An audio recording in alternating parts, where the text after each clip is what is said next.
Assalamualaikum warahmatullahi wabarakatuh. Alhamdulillahirabbil alamin. Allahumma sholli ala sayyidina Muhammad wa ala ali sayyidina Muhammad. Apa kabar teman-teman semua? Semoga sehat selalu dan tetap lancar di dalam melaksanakan setiap aktivitasnya. Jumpa kembali dengan saya di channel Kang Sapar. Pada video kali ini saya ingin berbagi informasi buat teman-teman, khususnya para peserta CPNS tahun 2019-2020 yang saat ini sedang menunggu informasi resmi dari PKN terkait hasil integrasi nilai SKD dan juga SKB. Sekaligus ingin mengetahui ya status kelulusannya, lulus atau tidaknya di seleksi CPNS tahun ini.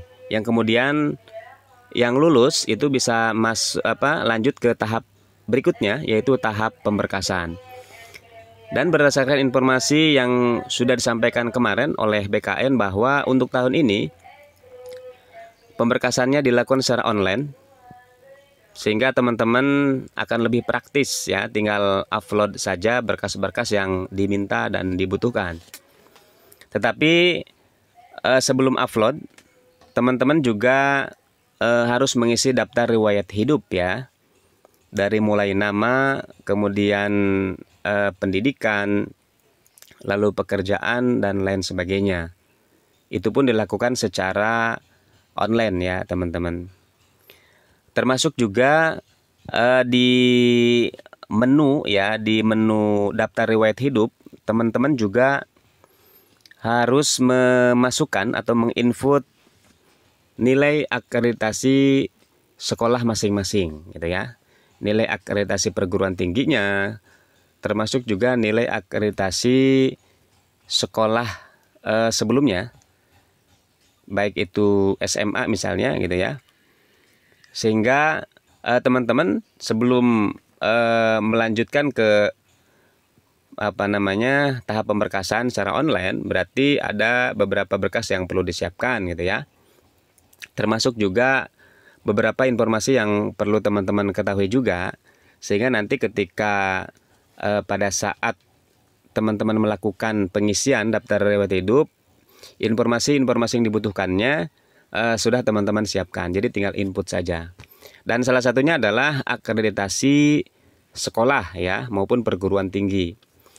Nah, kaitannya dengan akreditasi sekolah ataupun perguruan tinggi, khususnya bagi teman-teman yang memang lokasi tempat tinggalnya agak jauh dari sekolah ya, lokasi sekolahnya, sehingga ini menjadi kendala tersendiri ya untuk teman-teman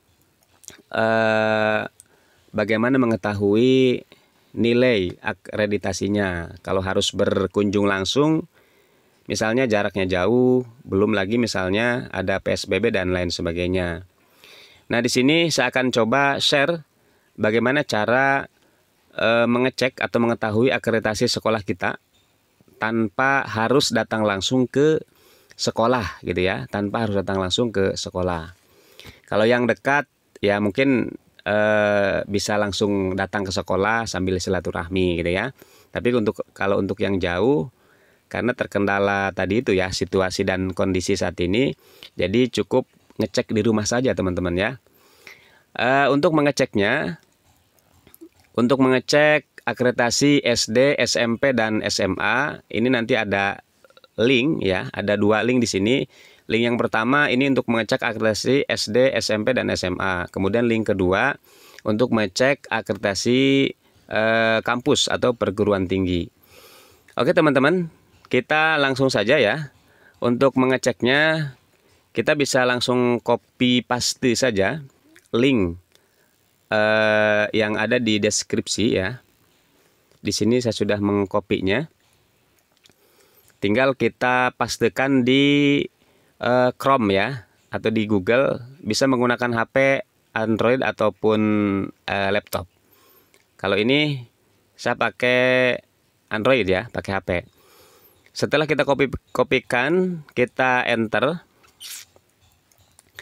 maka kita akan diarahkan atau dibawa ke halaman data referensi Kementerian Pendidikan dan Kebudayaan. Di sini kita scroll ke bawah. ada nama-nama provinsi ya. Dari provinsi DKI yang pertama hingga berapa 34 provinsi ya. Atau bahkan kalau kita misalnya sekolah kitanya di sana di luar negeri juga ada. Oke ya, di sini pertama kita dihadapkan dengan halaman yang berisi nama-nama provinsi.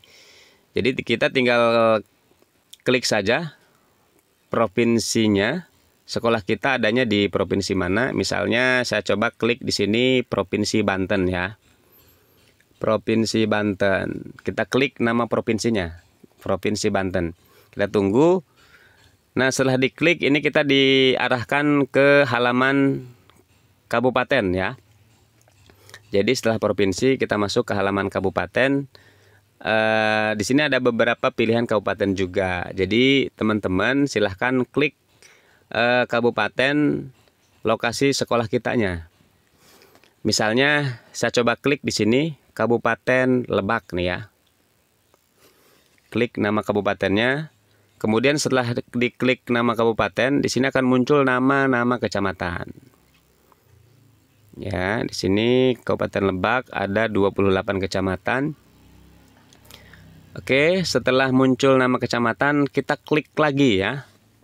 Nama kecamatannya, sekolah kita adanya di kecamatan mana. Misalnya di sini saya coba klik kecamatan mana nih? Kecamatan Sajira ya, nomor 13. Oke. Nah, setelah klik nama kecamatan, kita akan diarahkan pada halaman yang berisi nama-nama sekolah.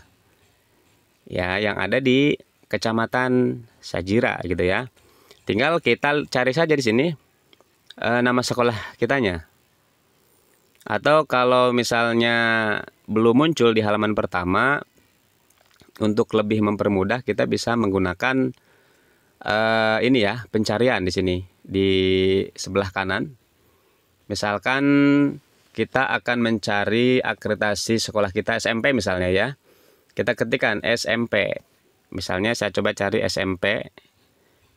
Oke, karena nggak terlalu banyak kita langsung cari saja. Kita kembalikan. Nah, di sini muncul nama-nama SMP ya. Oke, kalau di sini baru nama-namanya saja, belum muncul akreditasinya. Jadi kita klik lagi nih ya. Yang diklik adalah NPSN nih. Jadi setelah di kolom nomor, di sini ada kolom NPSN. Nah, kita klik misalkan di sini saya coba mau klik SMP Negeri 1 Sajira ya. Kebetulan saya alumni SMP Negeri 1 Sajira. Kita klik di sini NPSN-nya. Oke.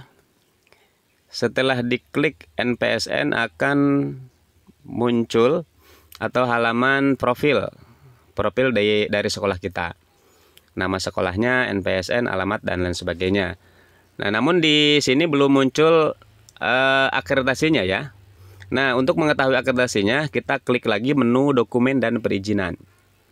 Kita klik di sini. Nah, baru akan muncul di sini. Mana?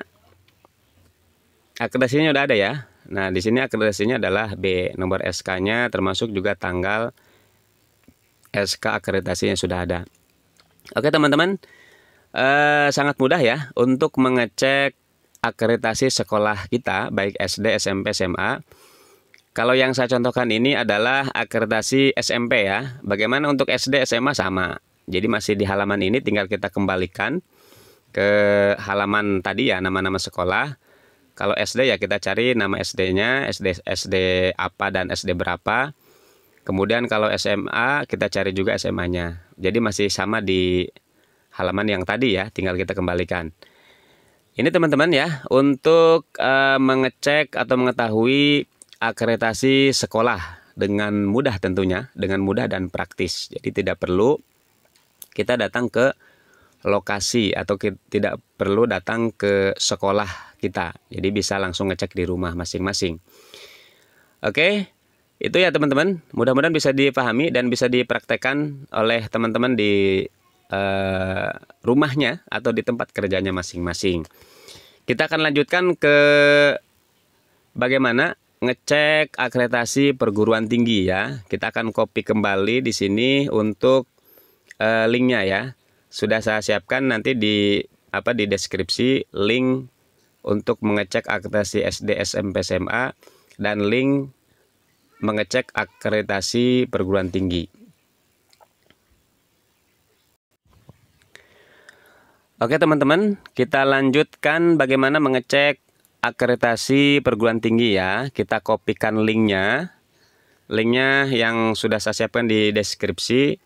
Di sini saya sudah mengkopinya, tinggal dipastikan saja. Oke, kita pastikan di sini. Oke, ini linknya ya. Kemudian kita cari.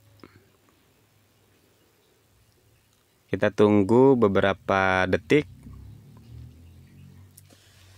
Nah, di sini sudah ada di halaman data akreditasi ya, teman-teman. Nah, kalau untuk perguruan tinggi, di sini kita nggak perlu banyak mengklik ya. Setelah masuk ke halaman ini, kita cukup atau kita bisa langsung menuliskan nama perguruan tingginya. Misalnya, nama perguruan tingginya saya contohkan, saya alumni STI Latansa ya. Kita coba STI Latansa nih. Oke, sudah muncul belum di sini nih? Nah, di sini ada ya. STI Latansa Masyuro Rangkas Bitung Lebak. Kita klik di sini. Lalu untuk program studinya ya. Saya pendidikan agama Islam. Kita coba di sini klik, ketikan pendidikan agama Islam. Pendidikan, atau kita coba kembalikan, udah dulu. Nah, ini ada ya. Pendidikan agama Islam, ada pendidikan Islam anak usia dini. Nah, program studinya adalah S1 Pendidikan Agama Islam atau PAI ya. Kita klik juga di sini. Oke. Nah, setelah kita ketikkan nama perguruan tinggi dan juga program studinya, maka di bawahnya di sini ada tabel. Ada tabel berisi, ada kolom nama perguruan tinggi, kolom akreditasi, kemudian kolom tanggal SK, ada kolom apa nih? Kadaluarsa juga ya. Kita lihat di sini. Nah, di sini kan ada beberapa ada beberapa poin ya teman-teman. Di sini ada 3. Cuman yang kita pakai yang mana tinggal disesuaikan dengan yang kita butuhkan. Yang kita cari misalnya nilai akreditasi yang angkatan kita atau yang terbaru gitu ya. Kalau misalkan mau disesuaikan dengan waktu kita kuliah, misalkan saya waktu itu angkatan 2007 nih ya. Angkatan 2007-2011, sehingga bisa kita lihat di sini akreditasinya adalah B. Cuman di sini kan berlakunya hingga 2012 ya. Nah, kalau misalkan kita mau lihat yang terbarunya, bisa dilihat yang paling bawah teman-teman nih. Ini nilai akreditasi yang terbaru. Dilihat dari waktu kadaluarsanya atau masa aktifnya itu sampai 2024, berarti ini yang terbaru nih, B juga ya. Atau kalau melihat angkatannya tinggal disesuaikan aja, 2019 ini 2024 kan. Kemudian 2013, 2018 ini yang kedua. Kalau yang pertama ini 2007 sampai 2012. Tinggal kita termasuk angkatan keberapa dan masuknya ke tahun berapa gitu ya, kalau disesuaikan dengan tahun akreditasi. Oke teman-teman ya, sangat mudah juga, gampang, praktis ya untuk mengecek akreditasi perguruan tinggi. Jadi untuk perguruan tinggi pun kita nggak mesti datang langsung ke lokasi ya, apalagi dengan jarak yang jauh, ditambah lagi misalnya karena ada kesibukan dan lain sebagainya, sehingga cukup kita ngecek di rumah ya, menggunakan Android, menggunakan HP dengan link yang sudah saya siapkan di deskripsi. Jadi teman-teman tinggal langsung klik saja linknya, atau bisa juga di copy kemudian dipastikan dipastekan ke Chrome gitu ya, atau ke Google. Oke teman-teman, itu saja ya informasi terkait bagaimana mengecek akreditasi sekolah, baik SD, SMP, SMA, hingga perguruan tinggi. Mudah-mudahan bermanfaat. Tetap semangat buat teman-teman yang saat ini sedang menunggu pengumuman resmi dari BKN ya, terkait kelulusan. Tetap optimis bagi teman-teman yang sudah punya prediksi lulus, dan bagi teman-teman yang prediksinya belum lulus, tetap semangat. Insya Allah di tahun depan sudah rame, ini akan ada seleksi CPNS lagi di tahun 2021 ya. Tinggal dipersiapkan saja, evaluasi hal-hal yang kurangnya, kemudian tinggal dimaksimalkan yang sudah bagusnya gitu ya. Baik teman-teman, terima kasih, mudah-mudahan bermanfaat. Assalamualaikum warahmatullahi wabarakatuh.